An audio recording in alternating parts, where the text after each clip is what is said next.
Assalamualaikum warahmatullahi wabarakatuh. Perkenalkan, nama saya Ovita Sari Vicky Westiana. Pada kesempatan kali ini akan membahas tentang bab 3, yaitu penilaian resiko. Yang pertama ada tahapan audit. Tahapan audit ini ada 3, yaitu tahap penilaian resiko, yaitu menetapkan materialitas perencanaan dan mengoptimalkan efisiensi dan efektivitas saat melakukan sebuah audit. Efisiensi mengacu pada jumlah waktu yang dihabiskan untuk mengumpulkan bukti audit, sedangkan efektivitas mengacu pada minimalisasi resiko saat proses audit. Tugas penting di tahap awal setiap audit ini adalah menetapkan materialitas perencanaan. Yang kedua, merespon resiko. Fase merespon resiko audit ini melibatkan pengujian rinci atas pengendalian, transaksi, dan saldo akun. Jika auditor berencana mengendalikan sistem pengendalian internal mereka akan melakukan pengujian pengendalian substantif secara rinci atas transaksi sepanjang tahun dan saldo yang dicatat pada akhir tahun. Pengujian ini dibutuhkan auditor untuk menentukan apakah laporan keuangan tersebut menurut mereka sudah benar dan wajar. Yang ketiga, kesimpulan atau menyimpulkan dan melaporkan audit. Pada tahap audit ini, auditor akan memanfaatkan pemahaman klien, pengetahuan rinci mereka tentang resiko yang dihadapi oleh klien, dan kesimpulan yang diambil saat menguji kontrol klien termasuk transaksi dan saldo akun. Yang kedua, ada pemahaman tentang klien. Di sini, auditor harus mendapatkan pemahaman tentang klien mereka. Tujuan dari prosedur ini adalah untuk menilai resiko bahwa dalam laporan keuangan terdapat kesalahan dengan mempertimbangkan 3 masalah, yaitu tingkat entitas. Auditor mendapat pengetahuan tentang entitas melalui wawancara dengan personel klien, termasuk pihak yang bertanggung jawab atas tata kelola. Auditor akan mengajukan pertanyaan tentang apa yang dilakukan klien, bagaimana fungsi klien, struktur kepemilikan klien, dan sumber keuangannya yang dilakukan secara detail dan memakan waktu. Yang kedua, tingkat industri, yaitu meliputi tingkat persaingan perusahaan dan reputasi klien terhadap pesaing yang sama ataupun tingkat permintaan produk yang dijual atau jasa yang disediakan oleh perusahaan. Tugas auditor mempertimbangkan reputasi kliennya terhadap perusahaan lain di industri yang sama. Auditor dapat menilai reputasi klien mereka dengan membaca artikel di media dan publikasi industri. Yang ketiga, tingkat ekonomi, meliputi kemajuan dan penurunan ekonomi, perubahan suku bunga, dan fluktuasi mata uang yang mempengaruhi perusahaan. Selama peningkatan ekonomi, perusahaan berada di bawah tekanan untuk bekerja lebih baik daripada perusahaan pesaing, dan pemegang saham mengharapkan peningkatan laba yang konsisten. Selanjutnya, resiko penipuan. Auditor harus tetap independen dengan mempertahankan sikap bertanyanya dan mencari secara menyeluruh bukti yang menguatkan untuk memvalidasi informasi yang diberikan oleh klien.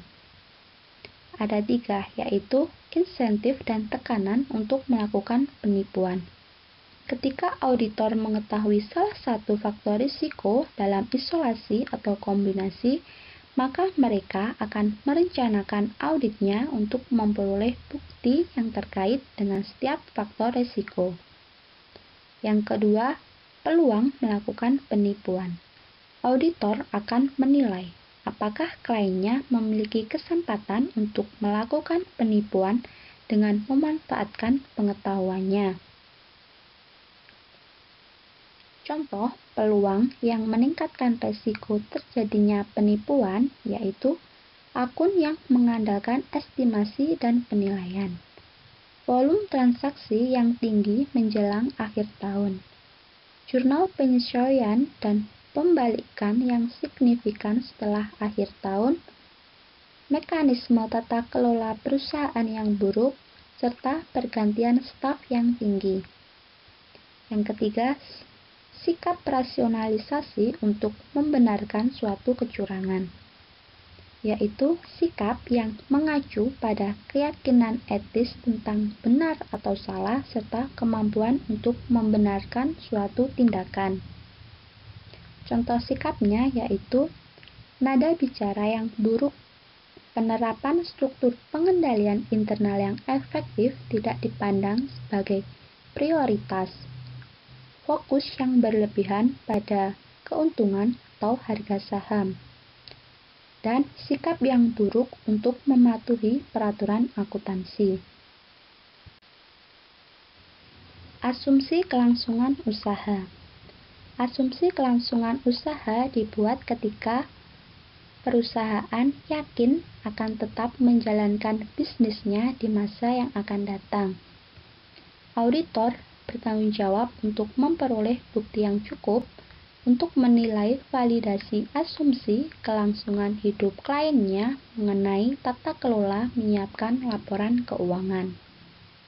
Di sini ada 2 indikator, yaitu indikator resiko kelangsungan usaha. Auditor akan menggunakan pertimbangan profesional mereka untuk menilai apakah kelangsungan usaha mereka itu valid. Sejumlah indikator yang dapat menimbulkan keraguan asumsi kelangsungan usaha yaitu kerugian yang berkepanjangan, ketidakmampuan untuk membayar utang pada saat jatuh tempo, serta pemasok yang enggan menyediakan barang secara kredit. Jika auditor menyimpulkan bahwa asumsi kelangsungan usaha diragukan, maka auditor melakukan prosedur dengan mengumpulkan bukti setiap faktor resiko yang meliputi penilaian arus kas, pendapatan, beban, dan laporan keuangan interim. Yang kedua, indikator resiko yang meringankan.